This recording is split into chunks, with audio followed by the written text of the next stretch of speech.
Everybody wonders what it would be like to take a different path, to start over and leave it all behind.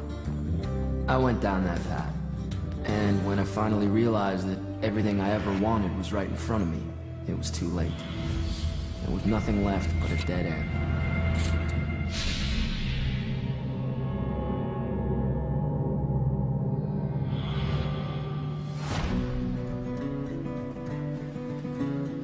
I always believed that if you fall in love, you should just go for it, because life may be shorter than you think. I was 15 when I met Brian. We were in the same church congregation together. We were married right before I actually graduated from high school. By the time I was 20 years old, I had my wife, Jen, and 2 more semesters of nursing school to go. It was all coming together. I had Brittany at 19. And then it was about 10 months after we had Brittany that we got the surprise that we were expecting Jessica, our second baby. Maybe I wasn't completely prepared to go from 0 to a father of 2 in just 2 years. But I got a job doing security, and I tried my best to support my family. My father was a really hard-working guy. He was working at a mine as a security guard while I was getting through nursing school. Still, I had daydreams that there could be something better for me out there. I found a note on our bed that said that he just needed to get away and needed some time to think about our life and what he needed to do with his life. But after 6 days of what I like to call temporary insanity, I realized I had everything I ever wanted. He came home and it seemed like everything was better than it had been in a long time. That was my plan, to be the best dad and husband I could be. But at the mine, things were getting intense. Copper's expensive stuff. There had been some thefts on the graveyard shift, and I was put in charge of stopping them. I could never tell what those nights out at the mine would bring. It was a cold winter night, about 9 o'clock that evening. I got a phone call from the sheriff's department. They asked me if I had seen Brian. And I remember feeling sick and having this overwhelming feeling that something wasn't quite right. The supervisor went over to the guard shack and found that Brian was missing. So they actually started to do a search of their own. When we arrived, we went to the guard shack. We saw that his hard hat was still there. His dinner was still out on the table. Part of his sandwich had been eaten. Just didn't look like there was any reason for him to be gone. It's like he just vanished into thin air. Does anybody really vanish? They always leave a trace, no matter how small. Unless someone has gone to a lot of trouble to cover their tracks. We learned that Brian had left town before, and that gave credence to maybe he just walked away again. I felt utter panic. He promised after he came back that he would never leave again. There are some promises you just can't keep. That's one of life's little lessons. Maybe the last one I ever learned.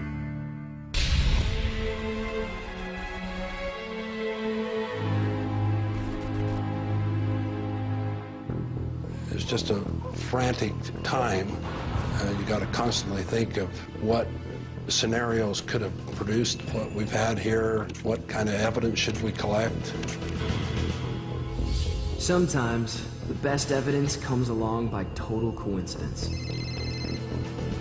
When we were out investigating at the guard shack, a phone call came in. The caller had identified herself as Mrs. Brian Roof.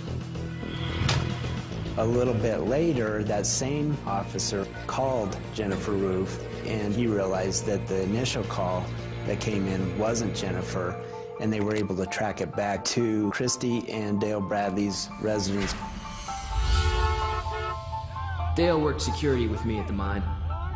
I got to know him pretty good spending all that time together. Got to know his wife, Christy, too. They'd sent investigators to Dale Bradley's house, and Christy finally admitted that, yeah, she'd called over there. And when somebody else answered the phone, she got scared and just said that this is his wife calling. It appeared to us that Brian and Christy were having an affair. Any fool knows messing around with another man's wife can lead to all kinds of trouble. But the bigger fool doesn't stop to think about that until it's too late.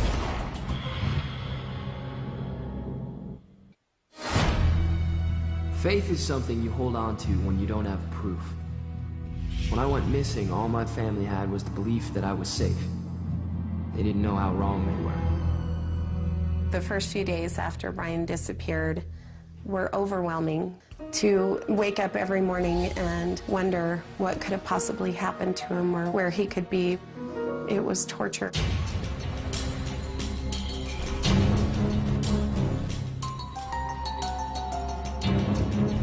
When I found out about Christy and about him being with her, of course, there was those feelings of anger and betrayal, but it didn't change my feelings of love, and I knew he was a good person. Everybody knew at that point that Brian and Christy had had an affair. Christy and I had done our best to keep things secret, but we always wondered if Dale knew.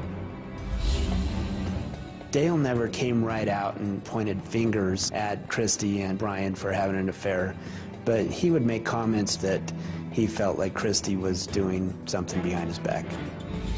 Dale had every right to be mad at me, and I guess the question was he looking for payback? Dale talked to the investigators that night and told the investigators that he had seen Brian out at the guard shack, that Brian was fine when he saw him. He also said that later on he had gone up to the University of Utah library, and when he left the library he got into an accident and caused some damage to his car, and so he called down to get some assistance from his friend that was down at Gino's bar. And then a half hour later or so, Dale shows up at the bar. That was Dale. If something happened to that car of his, he would have wanted a drink. We checked into the story and found out that that's pretty much what happened, that Dale had some damage to his car and that he did show up to the bar. Dale loved that old car more than life itself. His pride and joy, he used to call her. Now the cops were real interested in that car. They not only swabbed the inside of the car and the trunk of the car, but they actually took some paint chips from the car as well, just in case we needed them at a later time. Also, we asked Dale if he would submit to a polygraph test, which he did. Dale Bradley ended up passing the polygraph test. Sometimes you can't find out the answers, and that's extremely frustrating. Most of the leads in the investigation kind of dried up. The case was getting chillier and chillier. Finally, there just wasn't any more leads to follow up on.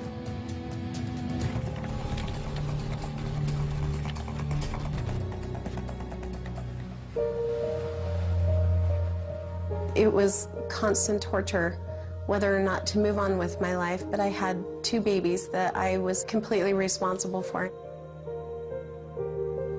But having no answers, it seemed like I could never completely move on. 18 months after Brian Roop went missing, we received a call. They gave us a break in the case. Out in 5 Mile Pass, in a county south of Salt Lake County, there were some campers, some hikers, who found a body. Law enforcement was called out to the scene and determined that, in fact, it was a human body, and began cordoning off the crime scene. 5 Mile Pass. It's where the mountains end and the desert begins. The same stretch of land I would stare at every night from my guard post. Animals had pulled parts of the body partially out of the ground, and he had deteriorated into a pretty bad state of decomposition. As we started to unearth the rest of the body, we pulled his wallet out, and it had Brian's ID in it.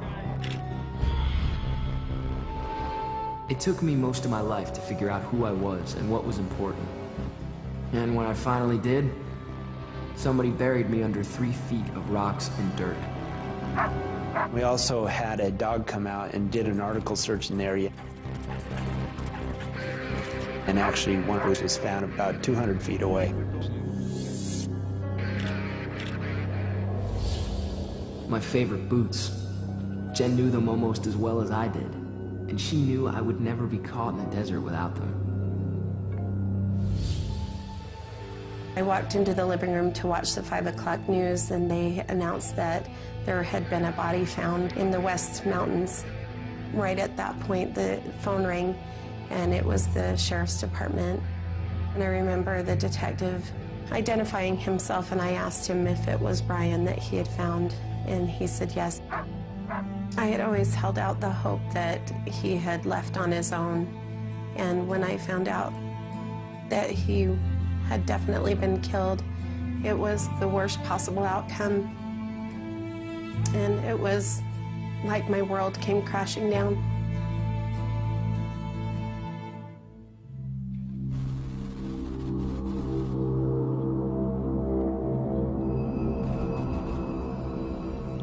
It was clearly no longer a missing person case. It was clearly a homicide. 5 bullets in the back. It was clear my death was no accident. Question was, who wanted me gone? They've always had a theft problem at that mine. One of the theories was that it could have came from the theft ring. I always tried to keep a sharp eye on that mine. I just never thought someone might be keeping an eye on me.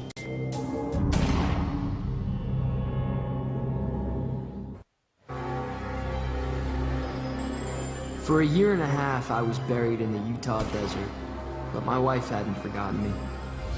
Brian was my whole world. Everything that we had planned and built together came crashing down the day that he went missing.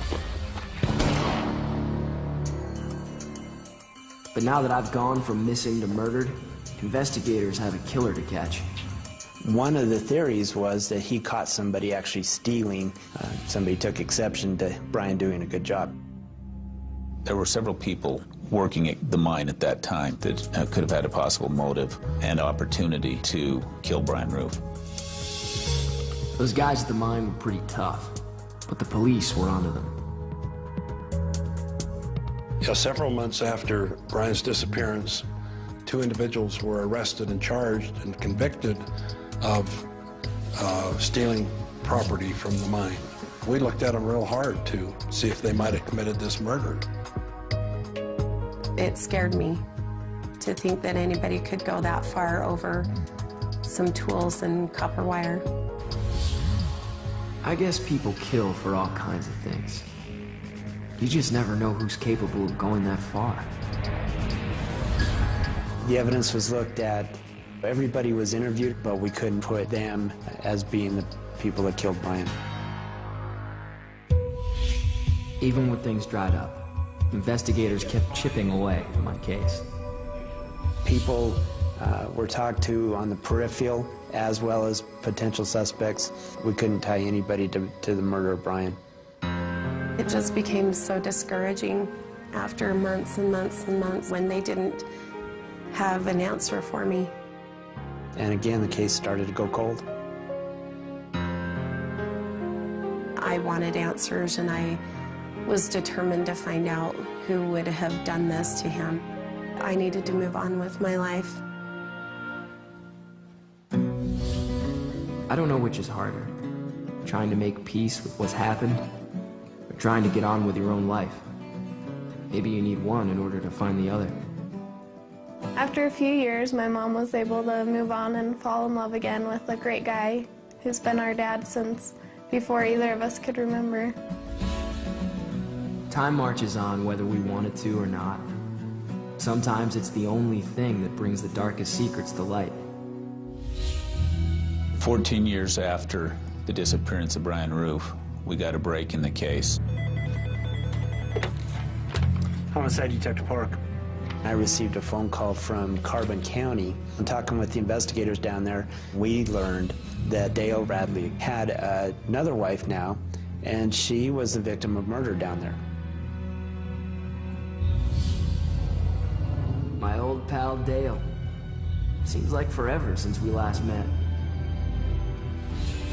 Dale denied that he knew anything about his wife's murder and actually said that he'd take a polygraph test. Part of the pre-questioning on any polygraph test is, have you ever taken a polygraph test before? And Dale had said that yes, he had taken a polygraph test, and it was in conjunction with the Brian Roof homicide. So we started looking at Dale Bradley again. Having an affair with Dale's wife, Christy, wasn't the smartest move I ever made. Just wish I knew then what I do now. To jumpstart the investigation, one of my very first things to do was to find Christy, his first wife. When Christy was re-interviewed, she gave us more information than she had before. I always believed women held secrets closer to their hearts than men. But when they do decide to talk, you better open the floodgates. She had been told by Dale years prior that Brian had been shot 5 times with a .22. Information that had never been revealed. When you start scratching at one rock in the pile, it isn't long before the whole thing starts to collapse.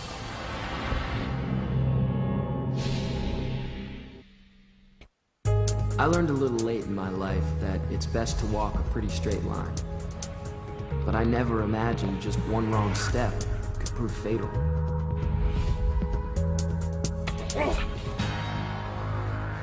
14 years after the death of Brian Roof, we reopened the investigation into the death of Brian Roof with Dale Bradley as the suspect.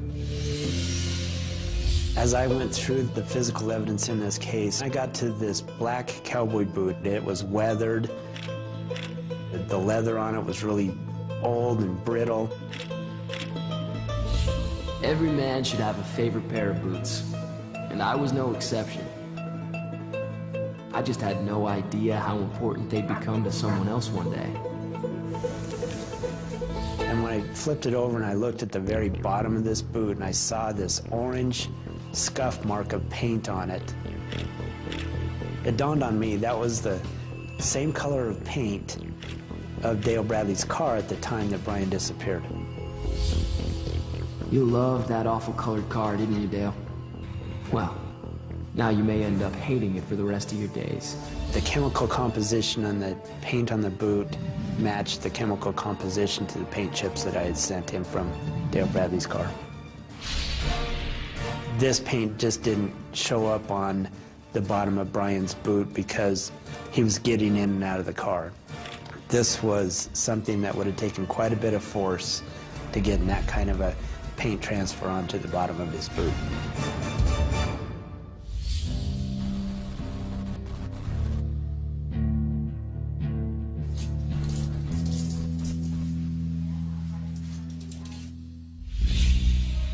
Based on the evidence that we had, Dale did go up to the mine and confronted Brian about the relationship that was going on. When he came by, Dale had a wild look in his eyes. Said he knew about me and his wife, Christy. And I swore it was over, but he wasn't having any of it. At gunpoint, Dale got Brian into the trunk of his car.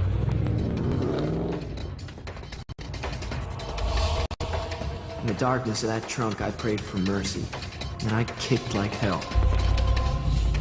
This is a desert area. I think he forced Brian to take his boots off so Brian couldn't run away. Dale put a gun on him and shot him. I think he shot him in the back. Dale shoots him 5 times in the back. Dale thought he covered his tracks, but in the end, he didn't make the right call. Dale drove from 5 Mile Pass over to Lake Point, Utah, knowing that he would have to come up with some kind of an alibi. And so he tells this person at Gino's bar that he's at the University of Utah. But the only phone call that came into Gino's bar that day was from Lake Point. That completely blew Dale Bradley's story out that he called Gino's bar from the University of Utah. When Dale found out I'd been with his wife, he appointed himself judge, jury, and executioner. Wonder if he ever stopped to think he'd face a jury of his own one day. He never admitted, in fact, that he was guilty. He pled to kidnapping with a gun, and he pled to manslaughter. He was a coward and refused to give us any answers that we needed to have closure. My suffering was over that night in the Utah desert, but everyone else was left to deal with the mess I had made, and that Dale made sure to finish off. He really did take something, a big part of me, out of my life that I'll never get to have again. I do wish that I would have been able to meet my biological father, and known what kind of a person he was. My 3 girls got the life they always deserved. I'll just never stop wishing I could have been the one to give it to them.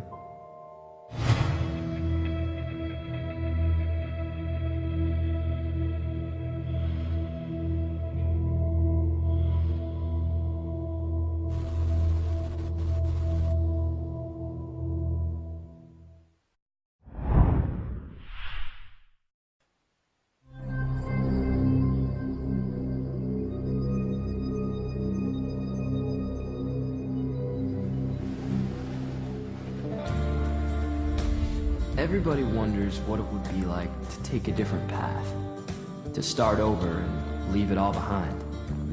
I went down that path, and when I finally realized that everything I ever wanted was right in front of me, it was too late. There was nothing left but a dead end.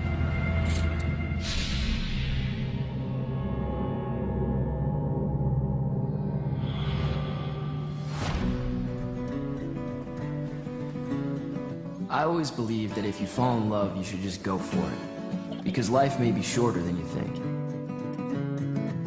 I was 15 when I met Brian. We were in the same church congregation together.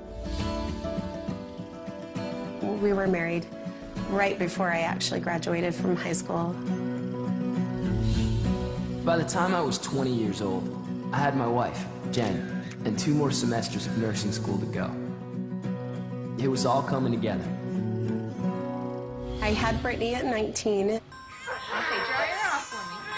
And then it was about 10 months after we had Brittany that we got the surprise that we were expecting Jessica, our second baby. Maybe I wasn't completely prepared to go from 0 to a father of 2 in just 2 years. But I got a job doing security, and I tried my best to support my family. My father was a really hard-working guy. He was working at a mine as a security guard while I was getting through nursing school. Still, I had daydreams that there could be something better for me out there. I found a note on our bed that said that he just needed to get away and needed some time to think about our life and what he needed to do with his life. But after 6 days of what I like to call temporary insanity, I realized I had everything I ever wanted.